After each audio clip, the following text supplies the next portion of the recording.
Hi everyone, this is Dinah Burgos with Exit Realty First Choice.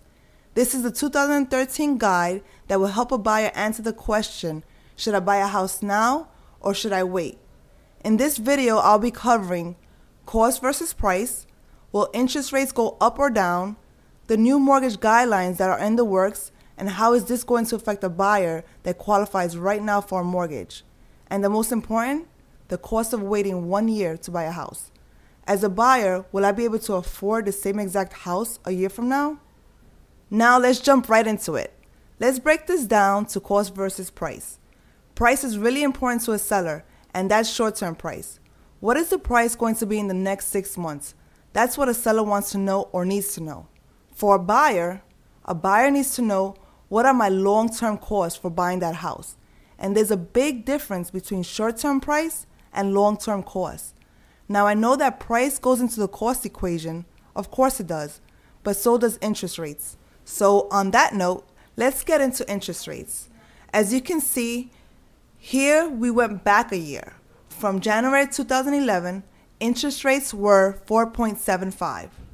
It then went up a little bit, and if you look at the months following that, which brings us to today, we're at 3.25%. Interest rates are at a record low right now. So that's what happened with interest rates this year. Now let's take a look at the 30-year fixed mortgage as far back as 1971.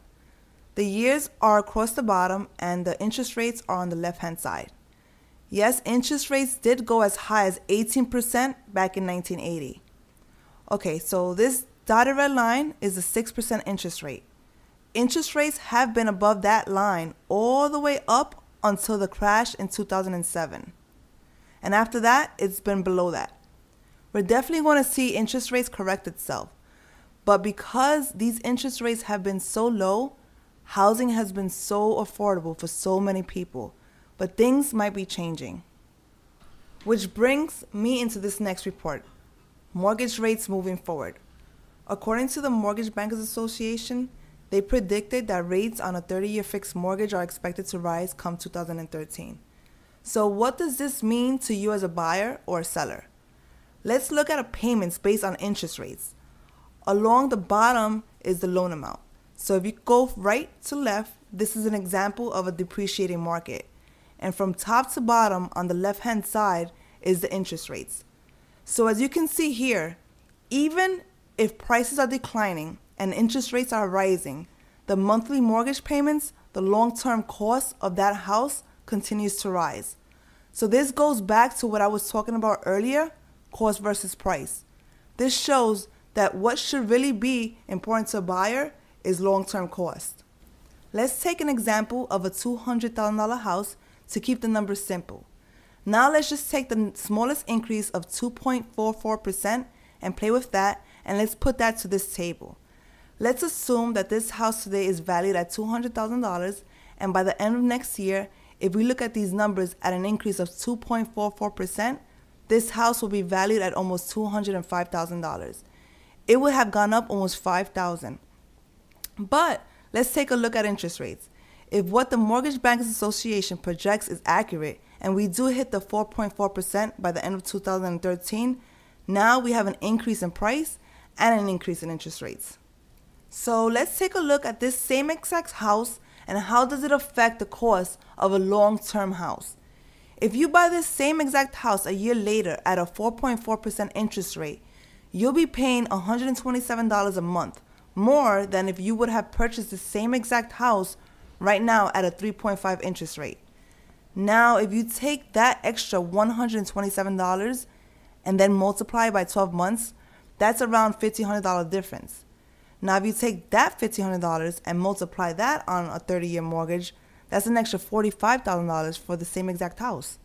So a house that you can buy today for $200,000, if you wait 1 year, is going to cost you an entire $45,000 for that same exact house. By the way, this is at a lower price point house. Here in New York, you may want to double these numbers. This is a perfect example of price versus cost. What is this house going to cost you if you wait an extra year? So since we're already in the topic of mortgages, let's talk about how mortgages are going to be redefined in 2013.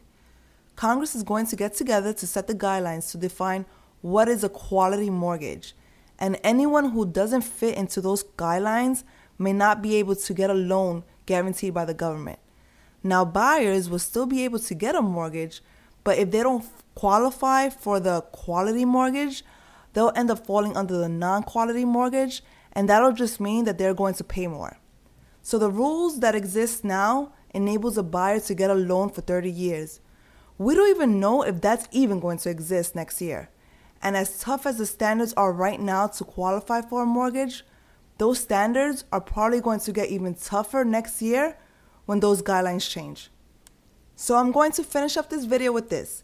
If you're a buyer and you're waiting to buy, the cost of waiting might be pretty expensive. Not to mention how expensive rents are right now, but that's a whole different video. If you want to know more about buying a home, please contact me. Until next time, this is Dinah Burgos, your real estate matchmaker.